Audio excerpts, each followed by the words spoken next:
और उसमें यह बताने की कोशिश हो रही थी कि सीबीआई की एक टीम गई थी दिशा सालियान के मामले को भी जांच करने के लिए। साहब, आज मैं आपको एक बहुत बड़ी तस्वीर सामने रख रहा हूं, तो स्वागत करते हैं एडवोकेट उमेश शर्मा जी का। बहुत बहुत स्वागत है उमेश जी आपका। पटना से जुड़ रहे हैं ग्राउंड जीरो से, और मुझे मालूम है कि अभी काफी हलचल हो रही है पूरे देश में। सारे लोग अब आपको ढूंढने लगे हैं कि उमेश जी ने मोर्चा संभाल लिया है। साहब, सारे एसएसआर वॉरियर की आपने प्रतिक्रिया कल देखी। उमेश जी, ये पटना का खेल क्या है इस पूरे प्रकरण में, जरा बताइए दर्शकों को।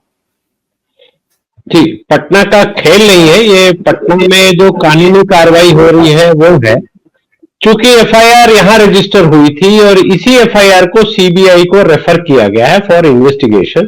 तो सीबीआई एक इन्वेस्टिगेटिंग एजेंसी है, एफआईआर तो मूल पटना की है, उसको इन्वेस्टिगेट करेगी। अब उस इन्वेस्टिगेशन में सीबीआई, जैसा कि अब सुनने में आ रहा है कि कुछ लोगों को गिरफ्तार करना चाहती है, उनकी कस्टोडियल इंट्रोगेशन, जिसको हम लीगल पार्लेंस में बोलते हैं कि उनकी कस्टोडियल इंट्रोगेशन रिक्वायर्ड है।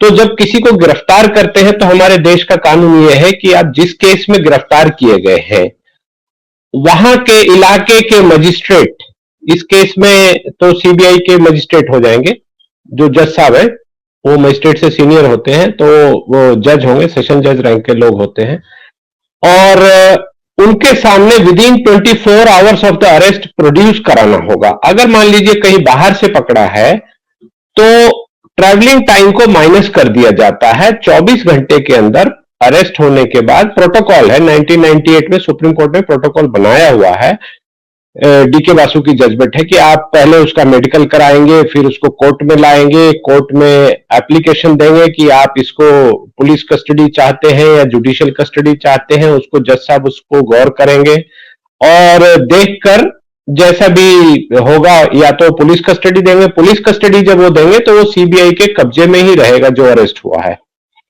और अगर जज साहब कहते हैं कि नहीं पुलिस कस्टडी नहीं दूंगा, तो वो जुडिशियल कस्टडी में उनको जेल भेज दिया जाता है। तो जाहिर सी बात है, पटना में एक ही जेल है, बेऊर जेल है, सब लोग जानते हैं, फेमस है, बड़े बड़े क्रिमिनल्स वहां बंद होते हैं, न्यूज में अक्सर आता रहता है। तो चूंकि टेरिटोरियल जुरिस्डिक्शन वाइज यही जेल बनता है, तो यही रखने का प्रावधान होगा। अगर कोई स्पेशल ग्राउंड सीबीआई या कोई और दिखा पाता है तो जहां कहेंगे कोर्ट समझती है, क्योंकि क्या है कि 14 दिन के बाद अगर आप जुडिशियल कस्टडी में हैं तो 14 दिन के बाद आपको कोर्ट के सामने, मजिस्ट्रेट के सामने पेश कराना पड़ता है। तो उनको फिजिकली लेके आना होगा, तो ट्रैवलिंग टाइम है, बहुत सारी चीजें हैं। एक तो वो होगा।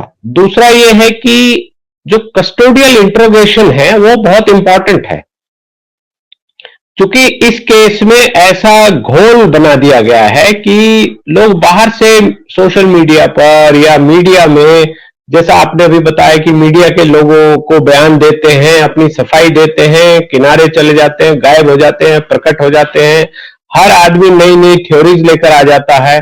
तो वैसी दशा में जब किसी को अरेस्ट किया जाएगा तो वो कस्टोडियल इंट्रोगेशन में वो बात सही बताएगा। ये हमारी कानूनी प्रक्रिया है और इसका सेफ गार्ड भी है। ऐसा नहीं है कि कोई भयावह है या कुछ है। इसके लिए सुप्रीम कोर्ट ने बहुत पहले से ही कहा हुआ है कि जब भी आप किसी को अरेस्ट करेंगे तो मेडिकल कराएंगे, जब उसको कोर्ट में ले जाएंगे तब मेडिकल कराएंगे, जब कोर्ट से वापस लाएंगे, जेल के लिए जेल में जा रहे हैं, उसको जेल में कस्टडी उसकी हैंड ओवर करने जा रहे हैं, तब मेडिकल कराएंगे। इसका लॉजिक ये है कि अगर पुलिस ने मारा पीटा है अपनी कस्टडी में या कोई बात है तो वो दिखाई दे जाता है, मेडिकल में वो आ जाएगा कि इनको यहाँ इंजरी है, यहाँ पे ब्लंट इंजरी है या शार्प इंजरी है या जो भी है, मेडिकल में वो बयान करेंगे, वो आ जाता है। और मजिस्ट्रेट के सामने पेश कराया जाता है तो वहां वो बयान कर सकते हैं कि मेरे साथ ऐसी मार पिटाई हुई। अब क्या होगा कि जो सीबीआई है या जो एसआईटी आप बता रहे हैं, एसआईटी हालांकि अलग है, एसआईटी को एक अलग केस वो हैंडल कर रही है। यहां पर सीबीआई, सुशांत सिंह के केस को सीबीआई ही इंक्वायर कर रही है। तो अगर इनको लगता है, जनरली उसके लिए परमिशन ये ले लेते हैं, अपना जो डिपार्टमेंटल प्रोसीडिंग्स है वो कर लेते हैं, डिपार्टमेंट में सीनियर ऑफिसर जो भी उनके इन्वेस्टिगेशन के इंचार्ज हैं या टीम के इंचार्ज हैं, वो अपना प्रोसीजर है हर डिपार्टमेंट का, हर जगह का।